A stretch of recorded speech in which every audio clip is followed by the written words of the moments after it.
नमस्कार दोस्तों इस वीडियो को थोड़ा सा भी स्किप मत करना, क्योंकि आज इस वीडियो में हम आपको राम भक्त हनुमान जी के जीवन के कुछ ऐसे सच बताएंगे, कुछ ऐसे अनसुलझे रहस्य बताएंगे जिन्हें जानकर आपके होश उड़ जाएंगे। आज हम आपको श्री राम भक्त हनुमान जी के जीवन में घटित हुई कुछ ऐसी घटनाओं से रूबरू करवाएंगे जो ना तो आपने कभी सुनी होगी और ना कभी ऐसी उम्मीद की होगी। तो चलिए दोस्तों, वीडियो को शुरू करते हैं। आज हम चर्चा करेंगे इतिहास के उस किरदार की जिनकी भक्ति, शक्ति और निष्ठा की मिसाल दी जाती है, और साथ ही उजागर करेंगे कुछ उन अनसुलझे और अनसुने रहस्यों को जो मानव जीवन और भक्त समाज के लिए मार्गदर्शन का काम करेगा।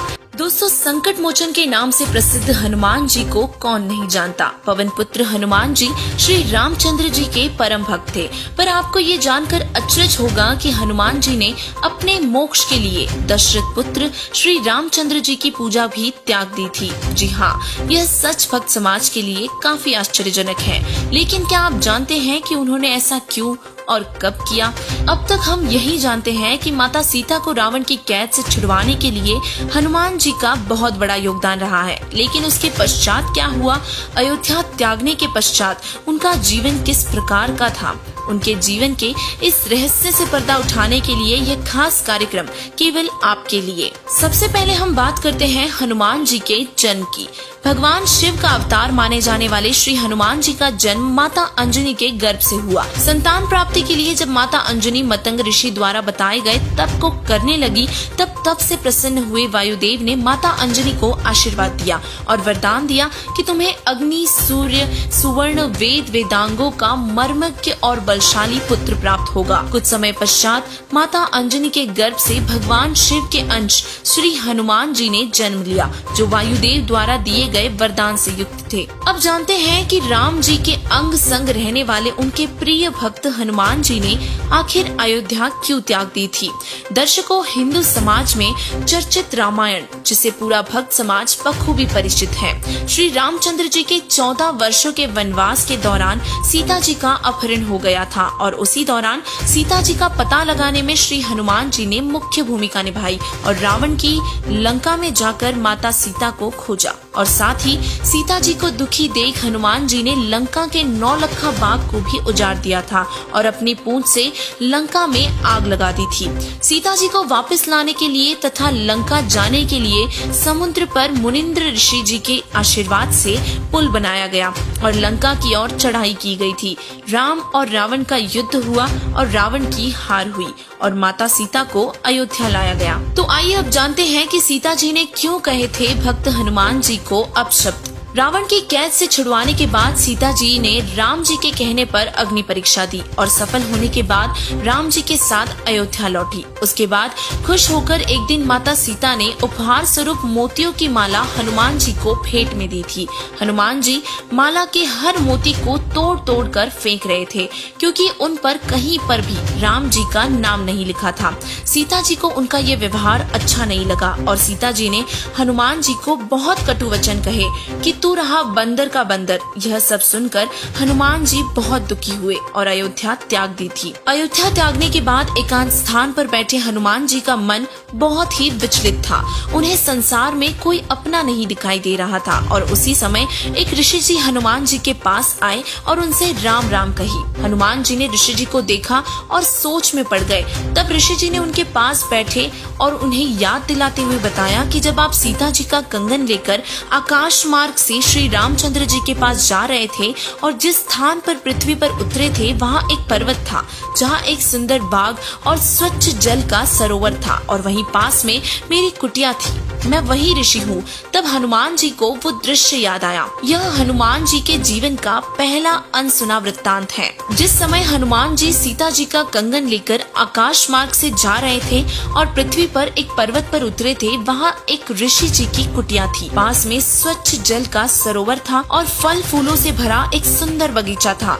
हनुमान जी को भूख लगी थी। सोचा कि स्नान करने के बाद कुछ फल खाऊंगा और इसीलिए स्नान करने के लिए सरोवर में उतरे और सीता सीता जी के कंगन को पास में एक पत्थर की शिला पर रख दिया और स्नान करते करते उस कंगन से नजर नहीं हटाई कि कहीं कोई उठा न ले जाए। वह कंगन उनके लिए बहुत जरूरी था, क्योंकि सीता जी की निशानी श्री रामचंद्र जी को भी देनी थी। इसीलिए हनुमान जी स्नान करते समय भी कंगन पर नजर रखे हुए थे। तब अचानक एक बंदर उस कंगन को उठाकर वहाँ से भाग जाता है और हनुमान जी उसके पीछे भागे। वह बंदर उस ऋषि की कुटिया में प्रवेश करता है और आंगन में रखे घड़े में कंगन डालकर वहाँ से भाग जाता है। हनुमान जी की सांस में सांस आई। हनुमान जी ने जब घड़े में देखा तो उसी कंगन जैसे बहुत सारे कंगन उसमें पहले से ही पड़े हुए थे। दुविधा में आकर कुटिया में बैठे ऋषि जी के पास गए और राम राम किया। ऋषि जी ने कहा, आओ अंजनी पुत्र, मैं आपकी ही प्रतीक्षा कर रहा था। अपनी पहचान ऋषि जी के मुखकमल से सुनकर हनुमान जी आश्चर्य में पड़ गए,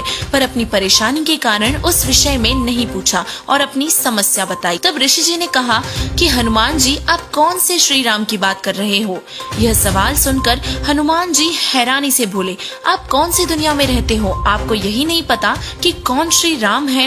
क्या और भी है श्री राम? मैं राजा दशरथ के पुत्र श्री राम जी के विषय में बात कर रहा हूँ। ऋषि जी बोले, मैं भी उसी रामचंद्र की बात कर रहा हूँ। ऐसे दशरथ पुत्र राम करोड़ों उत्पन्न होकर मर चुके हैं और इसी तरह राम को वनवास होता है, सीता का अपहरण होता है और इसी तरह आप जैसे हनुमान सीता जी की खोज करके आते हैं। दर्शकों, अब आपको भी जरूर यही लग रहा होगा कि ये सब झूठ है, लेकिन यही दशा हनुमान जी की भी थी। हनुमान जी को गुस्से में देखकर ऋषि जी ने पूछा कि आप मेरे पास किस लिए आए हो? तब हनुमान जी ने सारी बात दोहराई और अपनी समस्या बताई कि आपके घड़े में बहुत सारे कंगन हैं, मैं पहचान ही नहीं पा रहा हूँ कि मेरे वाला कंगन कौन सा है। ऋषि जी ने कहा, ये सारे कंगन आप जैसे हनुमानों द्वारा ही लाए उन सीताओं के हैं जो कि पहले वाले श्री रामों के साथ महाकष्ट भोग चुकी हैं। आप कोई एक कंगन उठा ले जाइए जो वर्तमान वाली सीता के कंगन से मेल करेगा। तब हनुमान जी ने पूछा कि मान लो कि ये कंगन उन सीताओं के हैं और ऐसे ही श्री राम हुए हैं और ऐसे ही हनुमान यहाँ आए हैं,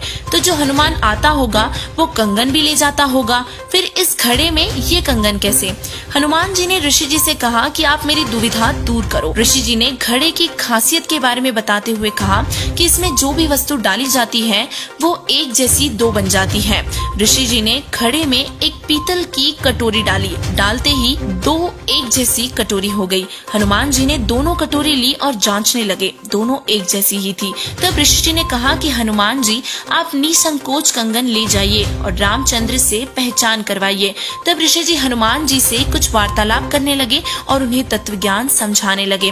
कंगन वाले चमत्कार को देखकर हनुमान ज्ञान सुनते रहे और फिर विनय पूर्वक समय की कमी को बताया और ऋषि को प्रणाम करके उनसे आज्ञा लेकर एक कंगन उठाकर चले गए। श्री राम जी के पास पहुंचकर बताया कि सीता माता जी का पता लग गया है और थोड़ा संकोच करते हुए कंगन दिखाकर परख करवाई। तो श्री राम जी ने हनुमान जी को सीने से लगा लिया और बोले कि आपने मुझ पर बहुत बड़ा उपकार किया है, यह कंगन वास्तव में सीता का ही है। अब वापस उसी बात पर आते हैं। जब हनुमान जी एकांत में बैठे थे तो वही ऋषि उन्हें वहाँ मिले। अब हम हनुमान जी की जीवनी का दूसरा रहस्य उजागर करेंगे। ऋषि जी का नाम मुनिंदर ऋषि था। ऋषि ने हनुमान जी से कहा कि अंजनी पुत्र हनुमान, उस समय आपके पास तत्व ज्ञान सुनने का समय नहीं था, अब आपके पास पर्याप्त समय है और इसीलिए मैं आपको पूर्ण परमात्मा के बारे में ज्ञान सुनाने आया हूँ। हनुमान जी ऋषि जी की उन बातों को भूले नहीं थे और बोले, हे ऋषिवर, आपका ज्ञान